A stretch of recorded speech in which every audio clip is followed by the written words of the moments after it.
Perkenalkan, nama saya Andre dari 12 Kuliah Industri. Di sini saya akan menjelaskan tentang Mahkamah Agung. Baiklah, yang pertama adalah pengertiannya. Baiklah, yang pertama itu apa itu Mahkamah Agung? Mahkamah Agung adalah lembaga peradilan tertinggi di suatu negara atau sistem hukum tertentu. Atau Mahkamah Agung Republik Indonesia adalah lembaga tinggi negara dalam sistem ketatanegaraan Indonesia yang merupakan pemegang kekuasaan kehakiman bersama-sama dengan Mahkamah Konstitusi dan Komisi Yudisial serta bebas dari pengaruh cabang-cabang kekuasaan lainnya. Baiklah, fungsi-fungsi dari Mahkamah Agung yang pertama itu adalah kasasi.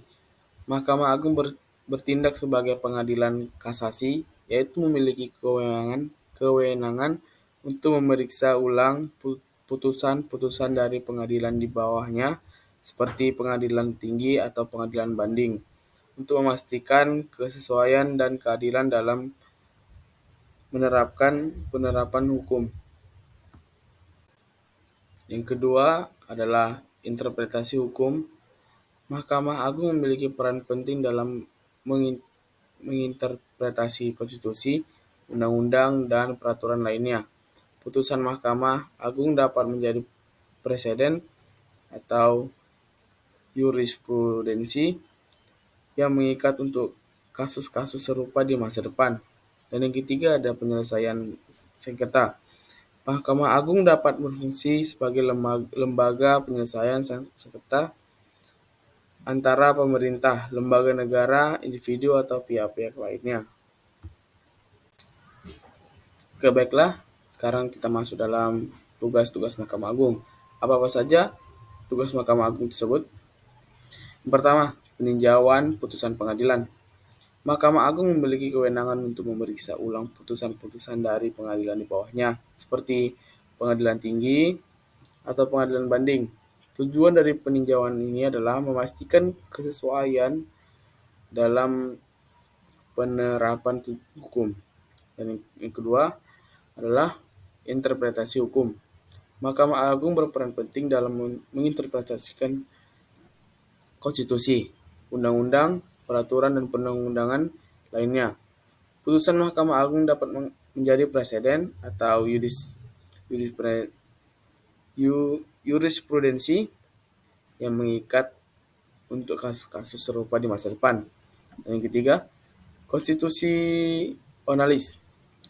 Mahkamah Agung dapat menguji konstitusionalis undang-undang atau tindakan pemerintah.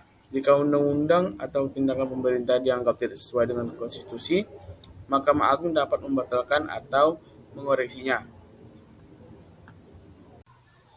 Yang keempat, penyelesaian sengketa. Mahkamah Agung berfungsi sebagai lembaga penyelesaian sengketa antara pemerintah, lembaga negara, individu, atau pihak-pihak lainnya. Yang kelima, pengawasan terhadap keadilan. Mahkamah Agung bertanggung jawab untuk memastikan bahwa hukum ditegakkan dengan adil dan tidak memihak, serta memastikan independensi pengadilan. Yang keenam, pengawasan dan pengaturan profesi hukum. Di beberapa negara, Mahkamah Agung juga memiliki peran dalam mengawasi dan mengatur profesi hukum, termasuk pemberian lisensi dan disiplin terhadap pengacara. Yang ketujuh, menetapkan aturan dan prosedur pengadilan.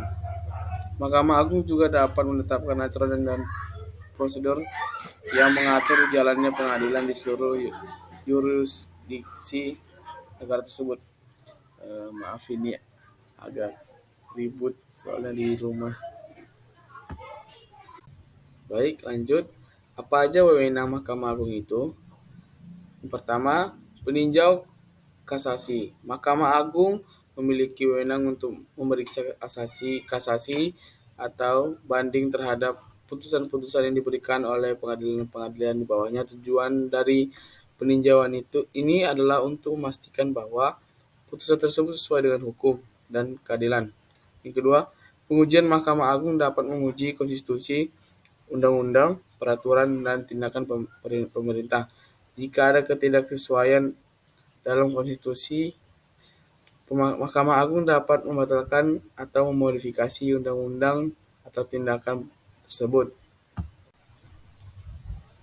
Oke, yang ketiga, penetapan jurisprudensi. Putusan Mahkamah Agung memiliki kekuatan sebagai preseden atau jurisprudensi yang mengikat untuk kasus-kasus serupa di masa depan. Pengadilan di bawahnya harus mengikuti putusan Mahkamah Agung dalam hal-hal yang serupa. Yang keempat, penyelesaian sengketa antar pemerintah. Mahkamah Agung juga dapat menjadi forum untuk menyelesaikan sengketa antara pemerintah pusat dan pemerintah daerah atau sengketa antara dua atau lebih pemerintah daerah. Yang kelima, penyelesaian sengketa antara individu atau entitas hukum. Mahkamah Agung juga dapat menjadi tempat penyelesaian sengketa antara individu atau entitas hukum yang berbeda. Yang keenam, pengawasan terhadap keadilan.